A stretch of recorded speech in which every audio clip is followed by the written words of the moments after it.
നമസ്കാരം. ക്ഷേത്രനഗരിയായ ഗുരുവായൂരിൽ നയിക്കാൻ പുതിയൊരു ചെയർപേഴ്സൺ എത്തിയിരിക്കുകയാണ് ശ്രീമതി സുനിത അരവിന്ദൻ.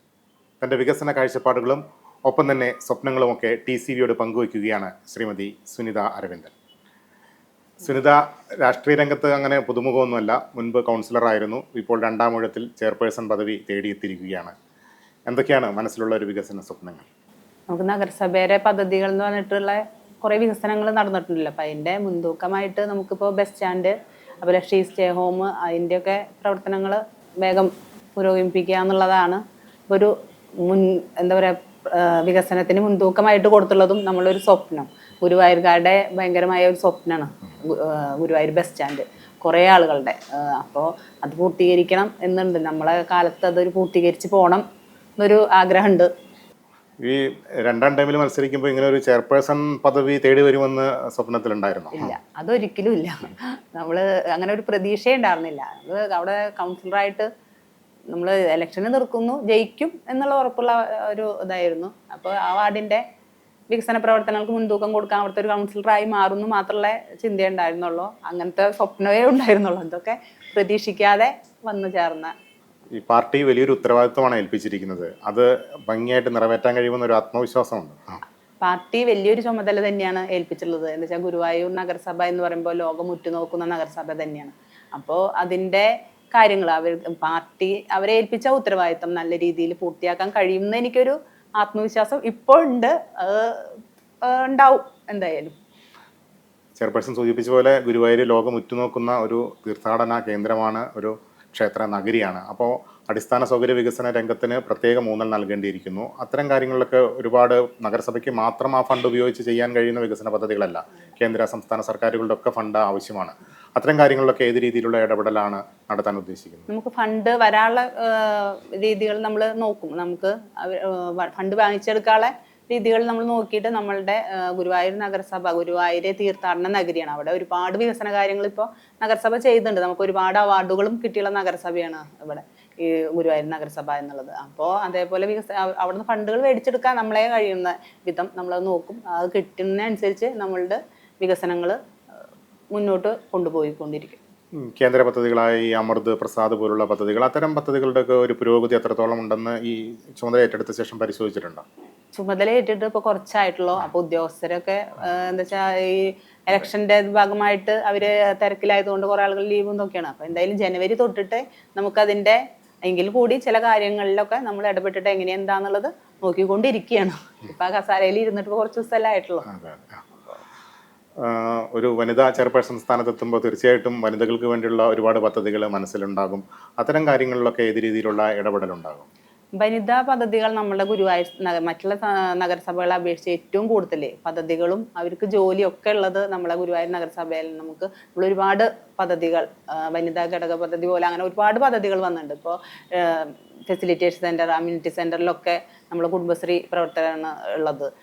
അപ്പോൾ ഒരുപാട് മറ്റുള്ള സ്ഥലങ്ങളിൽ വെച്ച് നോക്കുകയാണെങ്കിൽ, തദ്ദേശ സ്ഥാപനങ്ങളിൽ വെച്ച് നോക്കുകയാണെങ്കിൽ ഏറ്റവും കൂടുതൽ സ്ത്രീകൾ ജോലി എടുക്കുന്നതും അവർക്കുള്ള ഇനിയും അതിൻ്റെതായ തുടർച്ച നമ്മൾ സ്ത്രീകൾക്ക് വേണ്ടിയിട്ട് ഉള്ള കാര്യങ്ങൾ നമ്മൾ ഗുരുവായൂർ നഗരസഭ മുൻതൂക്കം കൊടുത്തുകൊണ്ട് പദ്ധതികൾ വയ്ക്കും. ഗുരുവായൂർ ദേവസ്വവുമായി ഒത്തുചേർന്നുകൊണ്ടും എന്താ വെച്ചാൽ തീർത്ഥാടനം അവിടേക്ക് ഒരുപാട് തീർത്ഥാടകർ വരുന്നത്. അപ്പോൾ അവരുടെ കൂടി വികസനം നമ്മൾ നോക്കി കാണേണ്ടതുണ്ട്. അപ്പോൾ അവർക്കും കൂടിയിട്ടുള്ള കാര്യങ്ങൾ നമ്മൾ ആലോചിച്ച് ചെയ്യും.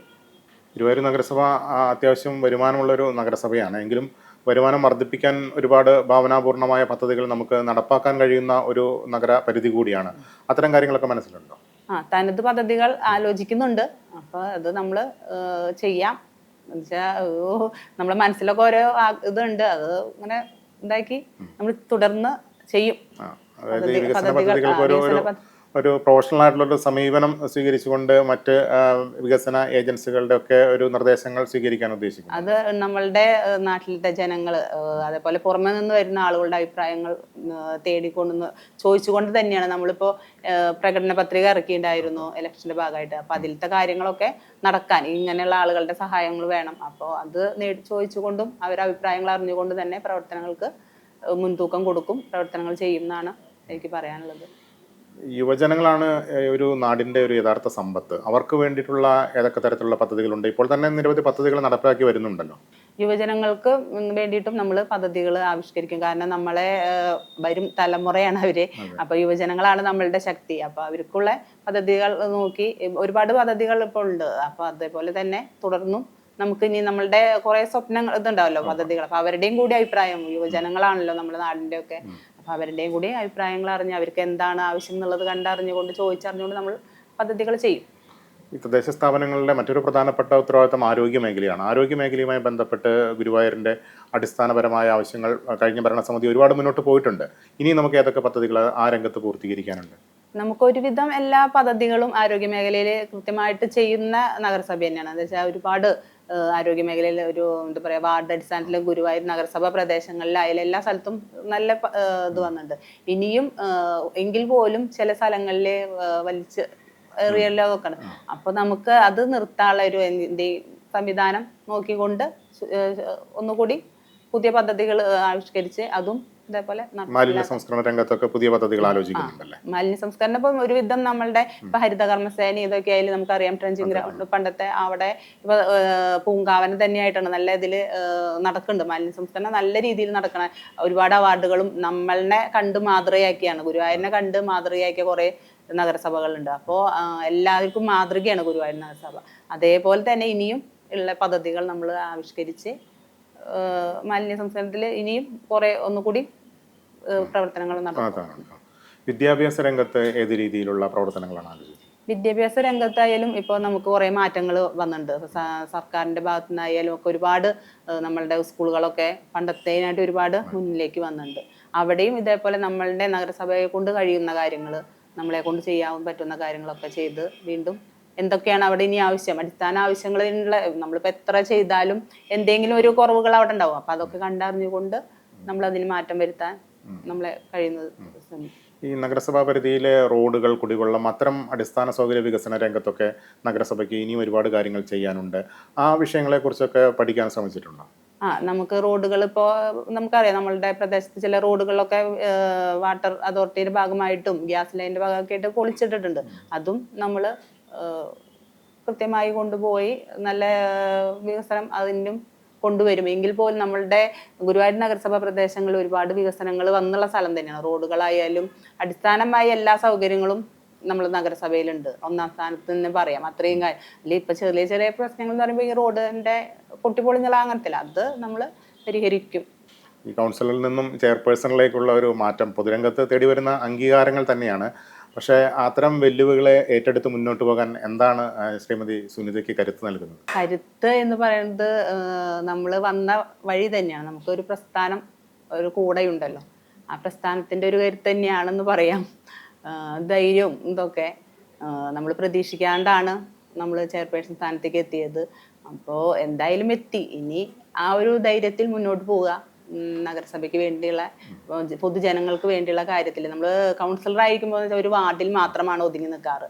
ഇപ്പൊ ചെയർപേഴ്സൺ എന്ന് പറയുമ്പോൾ അതല്ല, നഗരസഭ മാതാവ് എന്നൊക്കെ പറയണ നിങ്ങൾ പറയണ പോലെ 46 വാർഡും എൻ്റെ ആണെന്നുള്ള പോലെ നമ്മൾ നോക്കേണ്ട സ്ഥലമാണ് നമ്മൾ നഗരസഭയുടെ. അപ്പൊ എല്ലാ വാർഡുകളിലും നമ്മൾ എത്തണം എന്നാണ് എൻ്റെ അവിടുത്തെ വികസനത്തിലൊക്കെ ഇതായി നിൽക്കണം. അപ്പൊ അതിനൊക്കെ വേണ്ടിയുള്ള ഒരു കരുത്ത് ഞാൻ ആർജിച്ചു വരുന്നു. പിന്നെ ഒപ്പം എന്നെ ഇങ്ങനെ ആക്കിയ ഒരു പ്രസ്ഥാനം ഉണ്ടല്ലോ, അതിലുള്ള ഒരു ധൈര്യം ഉണ്ട്. എന്തായാലും ഒരു ശക്തമായൊരു പ്രതിപക്ഷം ഉണ്ടാവും. ആ പ്രതിപക്ഷത്തിൻ്റെ ഏത് രീതിയിൽ അവരുടെ ക്രിയാത്മകമായ നിർദ്ദേശങ്ങൾ സ്വീകരിച്ചുകൊണ്ടും വിമർശനങ്ങളെ ഉൾക്കൊണ്ടും ഒക്കെ എങ്ങനെ മുന്നോട്ട് പോകാൻ, അല്ലെങ്കിൽ അവരെ എങ്ങനെ കൈകാര്യം ചെയ്യാനാണ് ഉദ്ദേശിക്കുന്നത്? കൈകാര്യം ചെയ്യുന്ന നമുക്ക് നമ്മളെ നഗരസഭയുടെ വികസനമാണല്ലോ. അപ്പോൾ അവരുടെയും കൂടി നമ്മളുടെ എല്ലാ വാർഡും ഞാൻ പറഞ്ഞു, പ്രതിപക്ഷത്തിന്റെ വാർഡായാലും നമ്മളുടെ നഗരസഭയുടെ വാർഡുകളാണ്. അപ്പോൾ അവരെ ഒപ്പം നിർത്തിക്കൊണ്ട് തന്നെ നമുക്ക് കൊണ്ടുപോകാൻ കഴിയുമെന്നാണ് ഒരു വിശ്വാസം ഉള്ളത്. അവരും സഹകരിക്കുന്നു വിചാരിക്കുന്നു. തിരക്കേറിയ ഒരു പൊതുരംഗത്തേക്ക് കിടക്കുമ്പോൾ വീട്ടിൽ നിന്നൊക്കെ ഉള്ള ഒരു പിന്തുണയും കാര്യങ്ങളൊക്കെ എത്രത്തോളം ഉണ്ട്? വീട്ടിൽ നിന്ന് നല്ല പിന്തുണയാണ്. കാരണം നമ്മൾക്ക് വീട്ടിൽ നിന്ന് ഒരു പിന്തുണ ഇല്ലാണ്ട് ഒരിക്കലും ഒരു സ്ത്രീക്ക് ഇങ്ങനെ കഴിയില്ല. അപ്പോൾ എനിക്കിപ്പോൾ വർഷങ്ങളായി എൻ്റെ അവിടുന്ന് ഹസ്ബൻഡിൻ്റെയും മക്കളുടെയും നല്ല ഹെൽപ്പും കാര്യങ്ങളും ഉണ്ട്, നല്ലൊരു പിന്തുണയുണ്ട്.